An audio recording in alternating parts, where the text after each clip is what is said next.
জয় শ্রীরাম বন্ধুরা। কিছুদিন আগে অযোধ্যা রাম মন্দিরের নির্মাণ কাজ সম্পন্ন হওয়ার সংখ্যা নিয়ে একটি ভিডিও বানিয়েছিলাম, আপনারা নিশ্চয়ই দেখেছেন।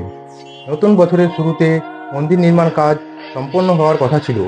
22শে জানুয়ারি বছর ঘুরে প্রাণ প্রতিষ্ঠার প্রথম বার্ষিকী উদযাপন হওয়ার কথা, কিন্তু হিন্দু পঞ্চাঙ্গ অনুসারে তা 11ই জানুয়ারি থেকে শুরু হবে। তাই এখন এই ভিডিওতে আপনাদের আবার দেখাতে চলেছি রাম মন্দিরের নির্মাণ কাজ কতদূর সম্পন্ন হয়েছে।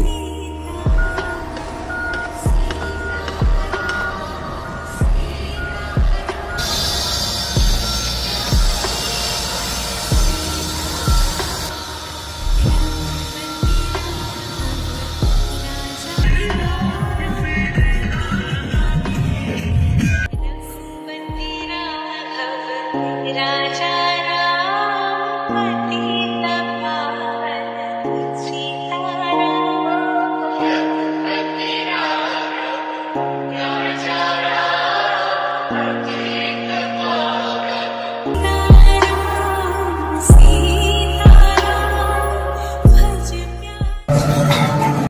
এখানে আপনি দেখতে পাচ্ছেন রাম মন্দিরের এই দিকটাতে পারকোটা নির্মাণকারীদের খুবই শীঘ্রতার সাথে কাজ করতে দেখা যাচ্ছে।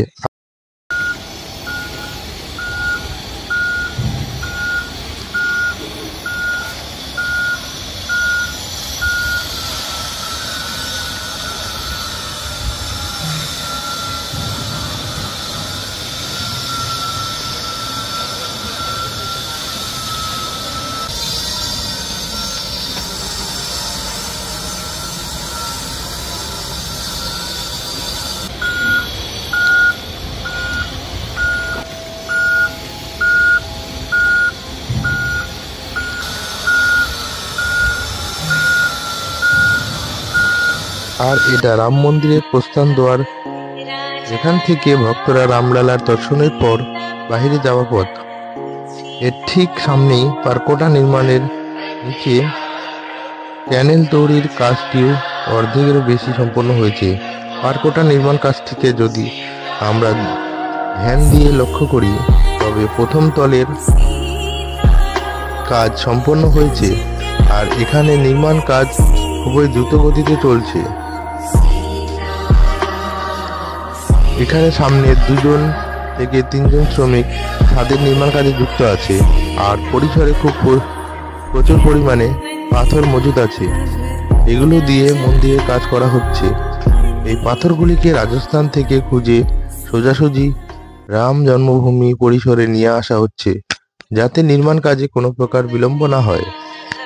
আর রাম মন্দিরের পশ্চিম দিকের পারকোটা নির্মাণেও প্রচণ্ড গতি লক্ষ্য করা যাচ্ছে। বর্তমানে এই রাম মন্দির পরিসরে 2000-এরও বেশি শ্রমিক কর্মরত আছেন। এদের সংখ্যা বাড়ানো হতে পারে। নববর্ষের শুভ আরম্ভতে রাম মন্দির নির্মাণের গতি প্রভাবিত হয়েছে।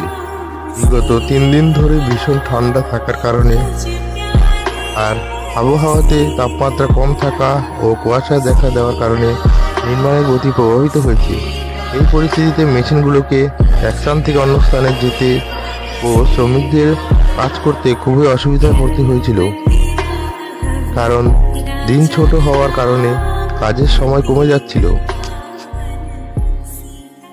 আর 5টা বাজার আগেই নির্মাণ কাজের গতি কমে যেতে থাকে।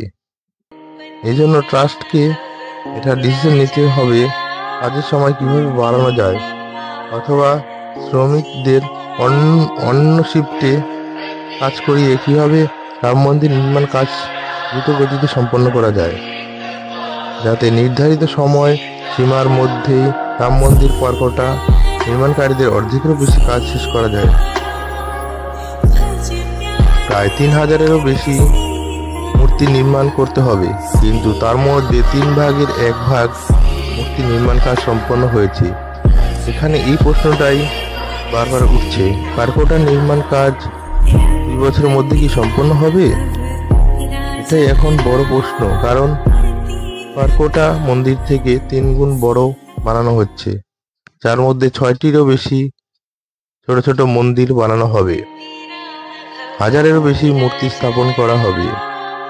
অতএব নির্মাণের কাজে গতি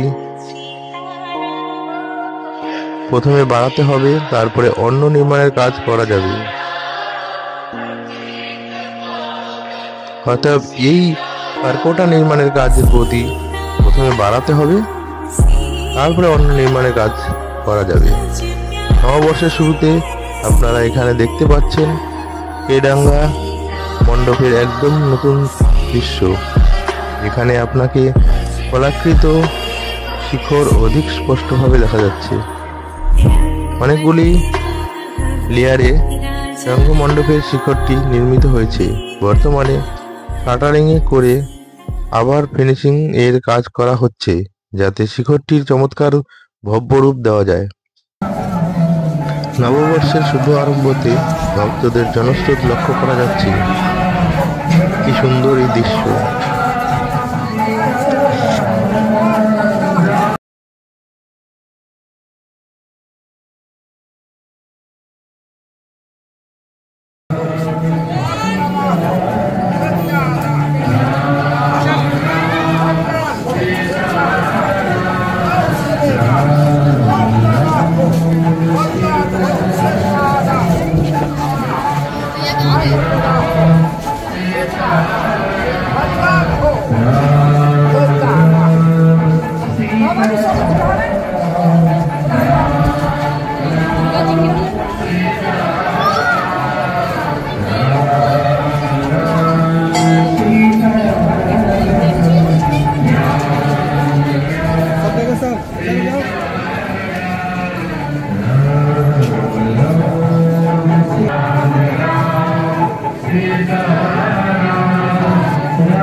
पवनसुत हनुमान,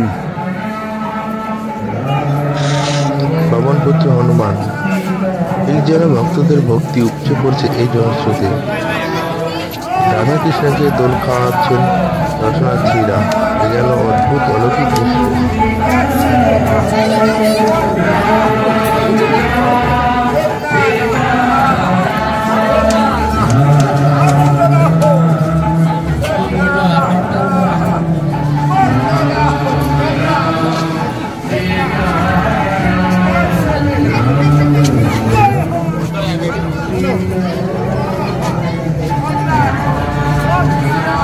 बिल्कुल आस्था का जन सैलाब उमड़ पड़ा है।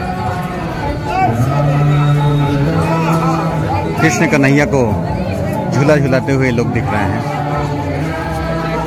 अद्भुत अलौकिक दृश्य है।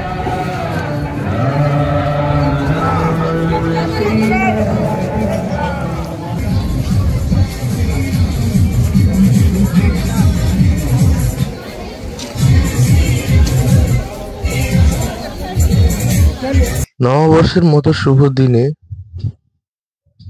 এখন মানুষজন তাজমহলের পরিবর্তে রাম মন্দির দর্শনে আসছেন।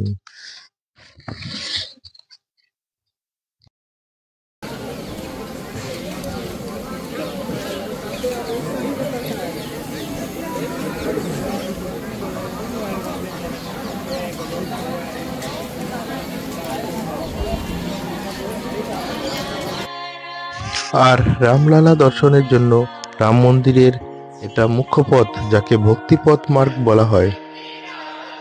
আর দিন প্রতিদিন ভক্ত দর্শনার্থীদের সংখ্যা বাড়ছে। বিগত 3-4 দিনে দর্শনার্থীদের সংখ্যা 4 লাখেরও বেশি পার করেছে, যা একটা নিজেই রেকর্ড। প্রাণ প্রতিষ্ঠার সময় যেরকম ভিড় হয়েছিল, বর্তমানে সেই স্থিতি।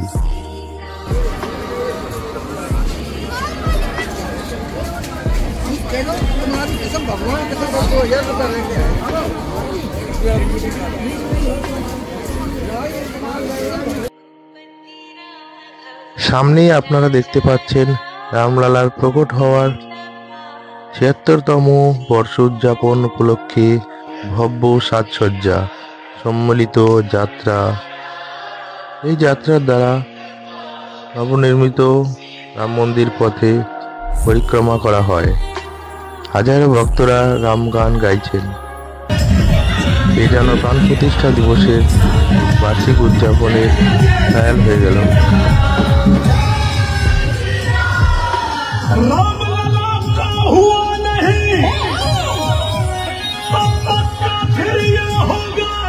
परशुराम झूला